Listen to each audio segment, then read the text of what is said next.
à tous, c'est votre frère, le Master Teacher Sorin, votre grand-père, votre ami. Bienvenue sur ma chaîne, le Master Teacher Sorin.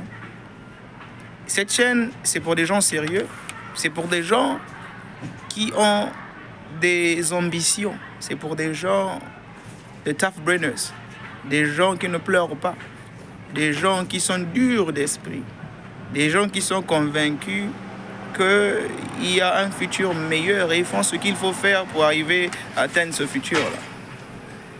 Les gens qui travaillent inspirent les autres plus que même beaucoup de présidents dans certains pays. Les gens qui se sont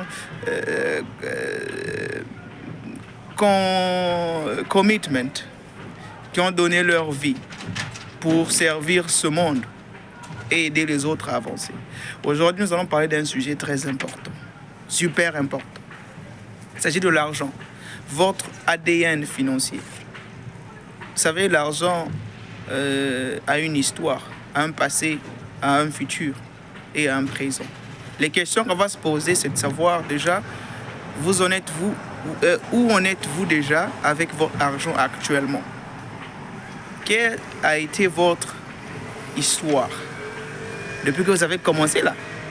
20 ans avant, 10 ans avant, jusqu'ici là. Vous avez fait quoi? Vous avez été qui? Vous avez eu quoi? Et où est-ce que c'est passé?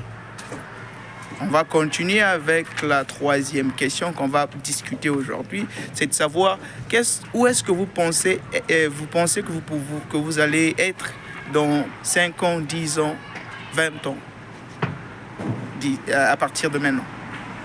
La dernière question, il faut savoir que la foi vient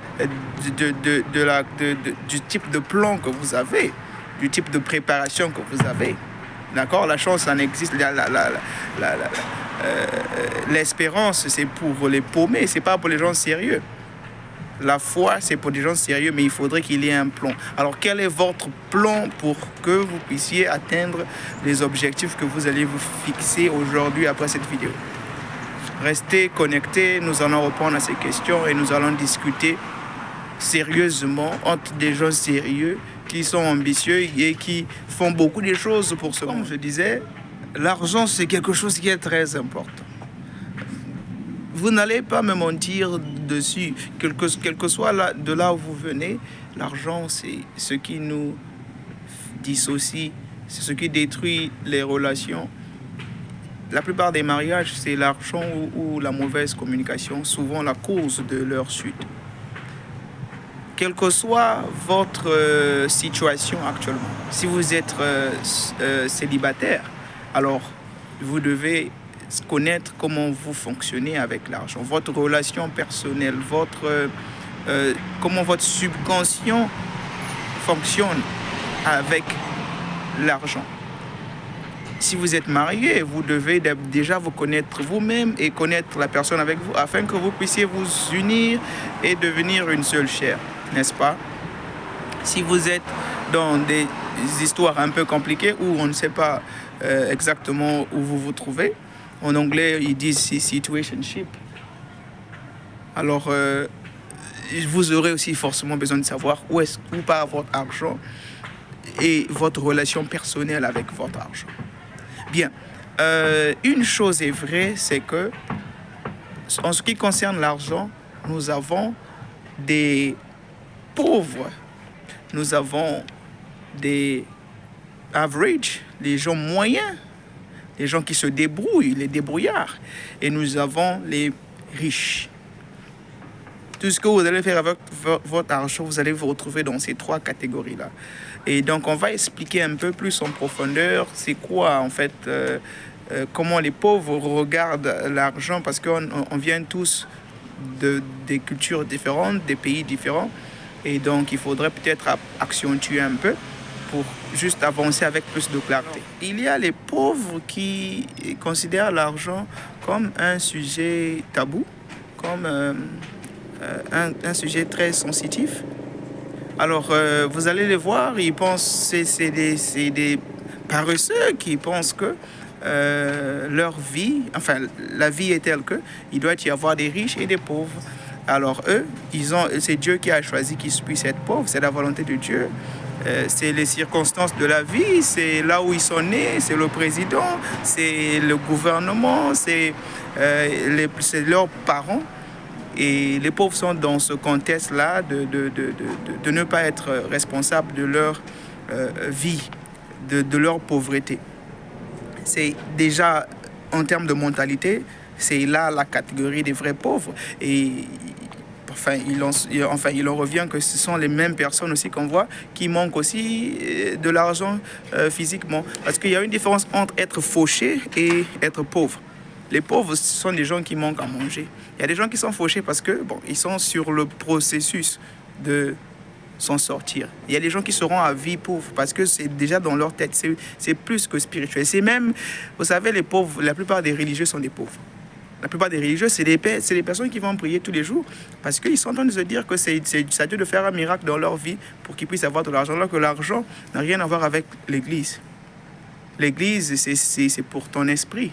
C'est pour apprendre à réfléchir. Le mindset, mais l'argent, je ferai une vidéo pour où se trouve l'argent et comment créer l'argent. Ça n'a rien à voir avec l'Église. C'est pas à l'Église que tu vas trouver l'argent. À moins que tu sois le pasteur et puis tu utilises le business, l'Église comme un business.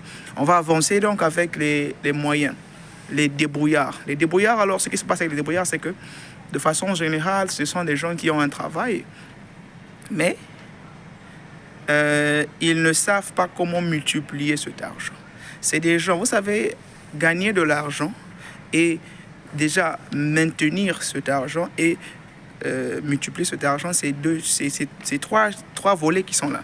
Et la plupart des débrouillards, ce sont des gens qui savent comment gagner de l'argent et comment dépenser. C'est tout ce qu'ils savent faire. Et vous allez voir que si un débrouillard aujourd'hui arrête de travailler 6 mois après, même 1 mois seulement, il est foutu. Il est foutu carrément. La mort brisé. C'est des gens qui n'ont pas de retraite aussi. Ils finissent souvent très mal aussi parce qu'ils s'attendent à ce que l'État puisse leur préparer la retraite et arriver là dans des pays qui sont moins sérieux. Vous allez vous rendre compte que parfois la pension ne passe pas. Et c'est des gens qui finissent souvent très malheureux, à moins que ces débrouillards-là puissent avoir des enfants qui puissent avoir pitié d'eux pour les aider et être un retour pour eux, comme moyen de backup, de retraite. Alors les riches, ce sont ces gens-là qui, contrairement aux débrouillards, qui sont pas... Il y a un type de débrouillards qui sont riches, mais ceux-là, ils ont un peu d'argent et ils utilisent l'argent comme un moyen pour se faire un nom. Un vrai riche, en réalité, c'est comme ce que dit la Bible. La Bible dit, un vrai riche, c'est une personne qui laisse l'héritage aux enfants de ses enfants. Les riches se concentrent sur l'héritage. Les riches se concentrent sur la valeur à apporter, le mindset, la façon de penser. Les entreprises même, ils s'arrangent à encadrer les gens qui vont continuer parce que la richesse est de façon perpétuelle. C'est-à-dire que on se concentre sur la formation des gens. Le matériel, c'est le plus bas niveau de la richesse. Et donc, les vrais riches, ce sont des gens qui ne travaillent pas pour l'argent, mais l'argent travaille pour eux. Et c'est des gens qui apportent de la valeur. Ils sont payés en fonction de leur valeur, de leur nom, en fonction de ce qu'ils ont pu accomplir, de ce que leurs ancêtres ont pu accomplir, des valeurs qu'ils apportent à la société. Et c'est ça le riche. Alors que le pauvre, ou bien le débrouillard, il se fait payer par heure. Le riche utilise les heures, le temps. On a tous 24 heures. Mais 24 heures pour un riche, il peut se faire ce que toi tu fais en 20 ans. D'accord? Les Elon Musk et autres. L'argent qu'ils gagnent en un jour, ça peut être l'argent de toute votre existence.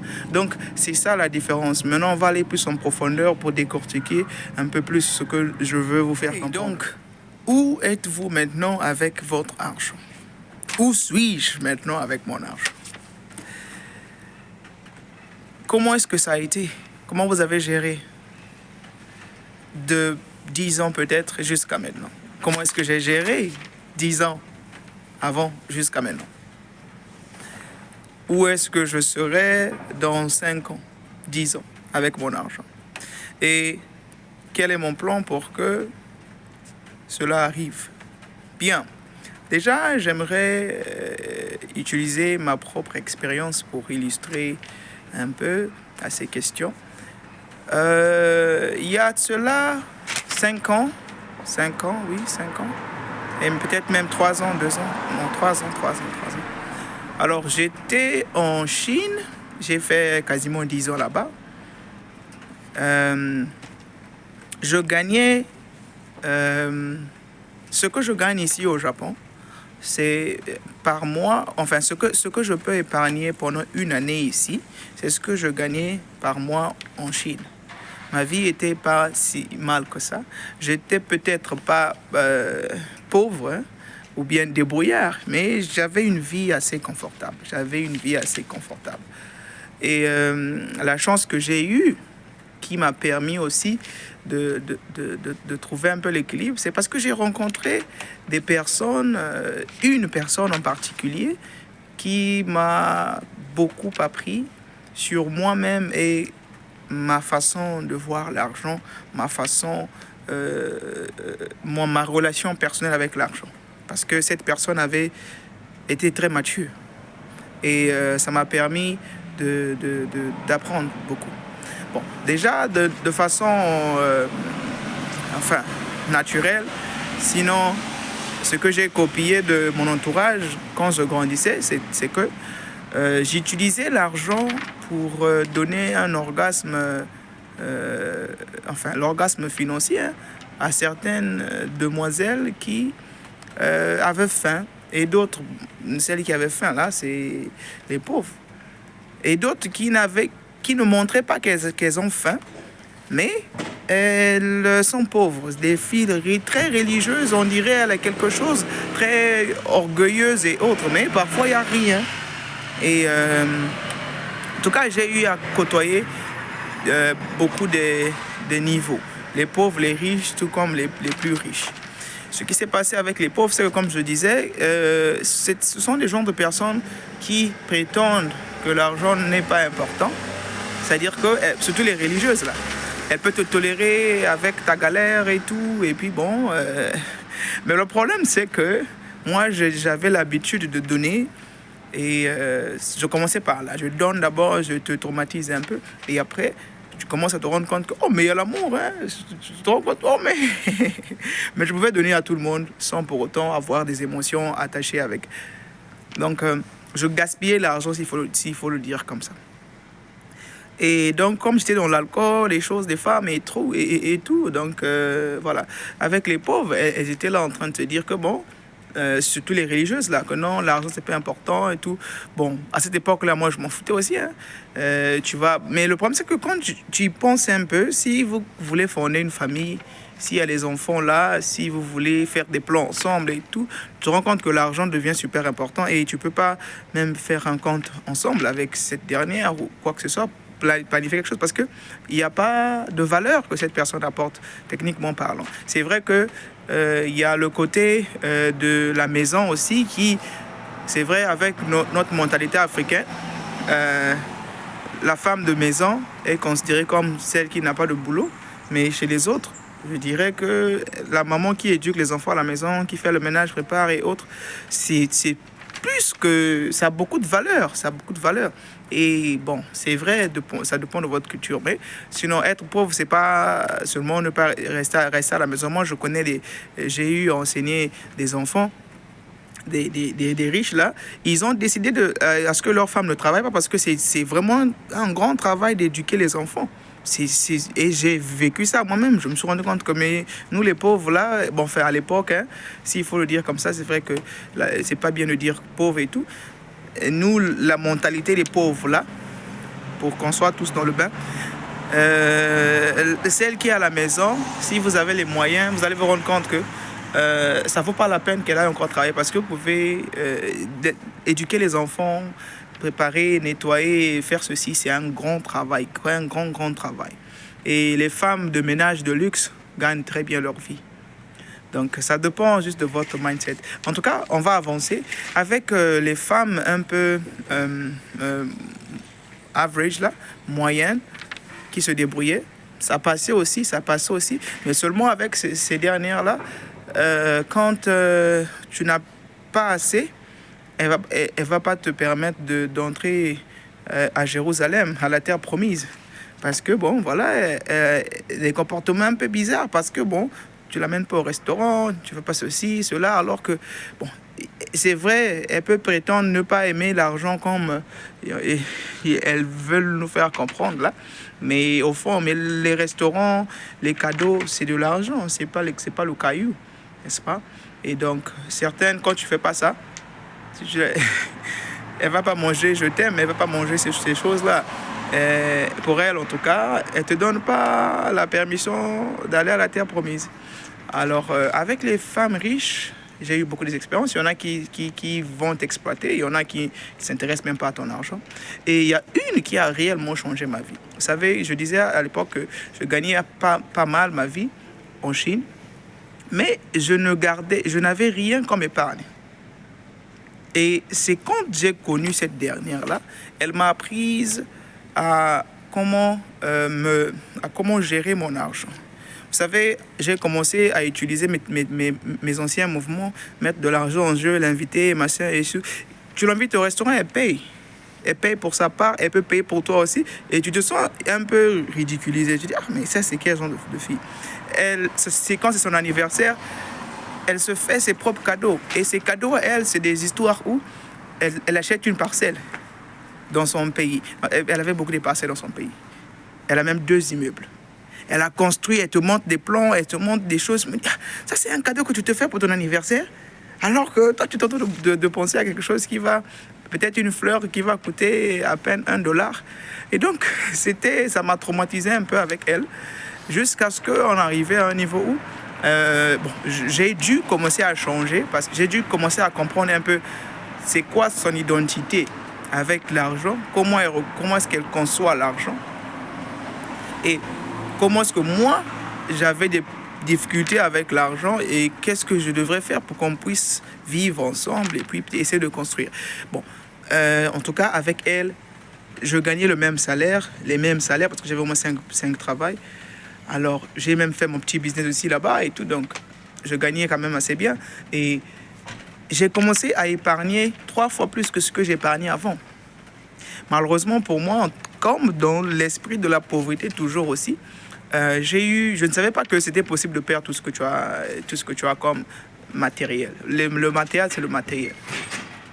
Je ne savais pas que c'était possible de perdre tout.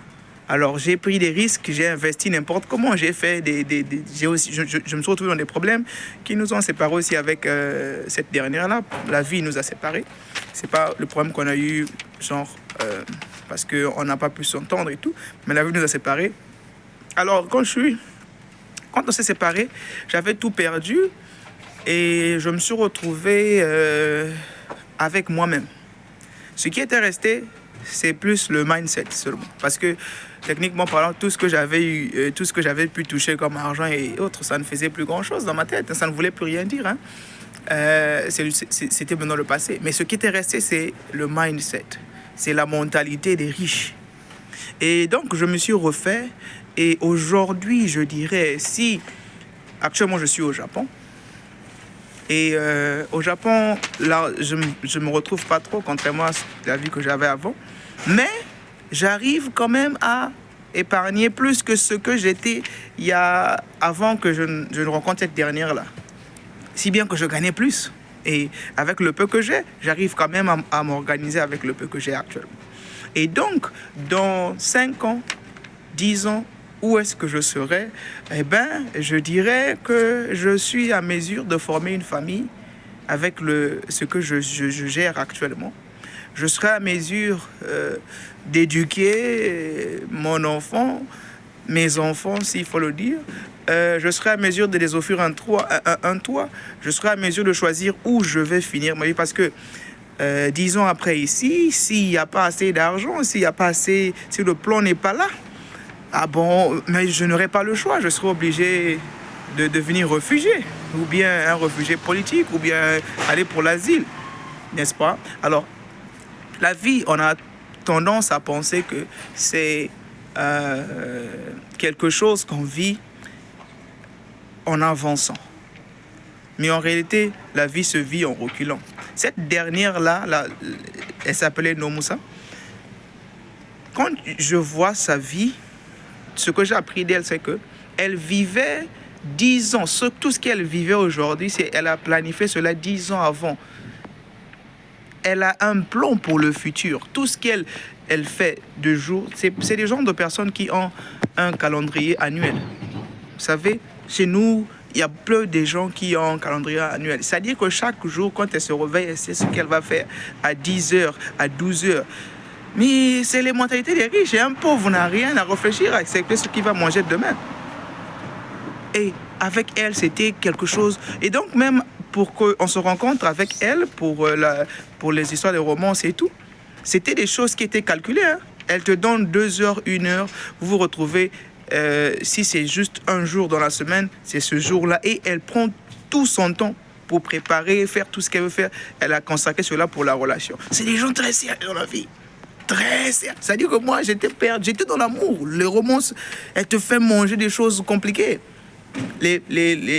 C'était une Sud-Africaine. On est en train de faire les romances avec, c'était quoi, les papes.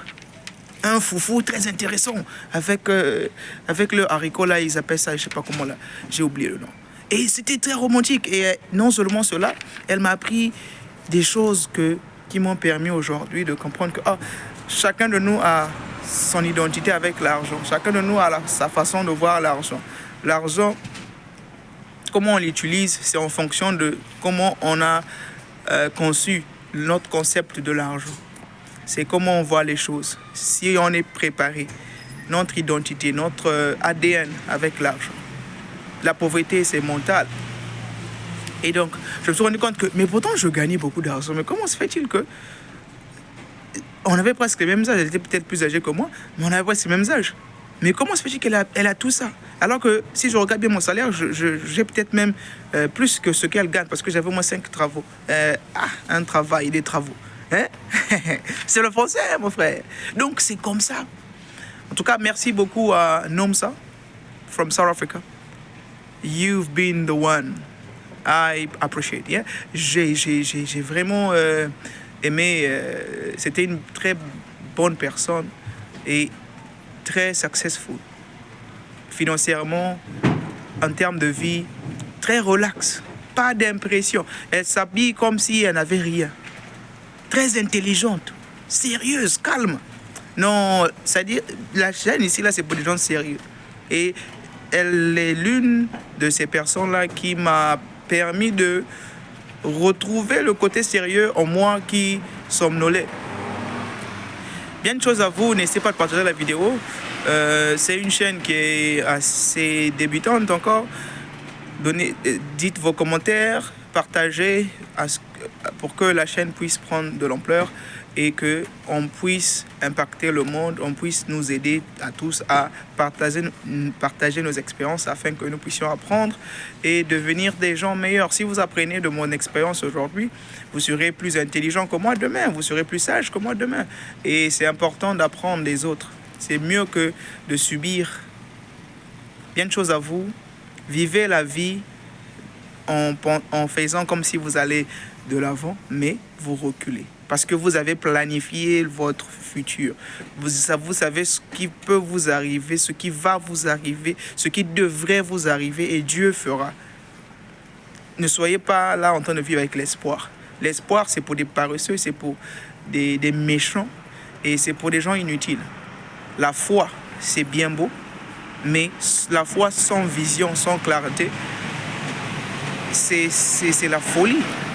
Bien de choses à vous, à la prochaine. C'était le Master Teacher Sera.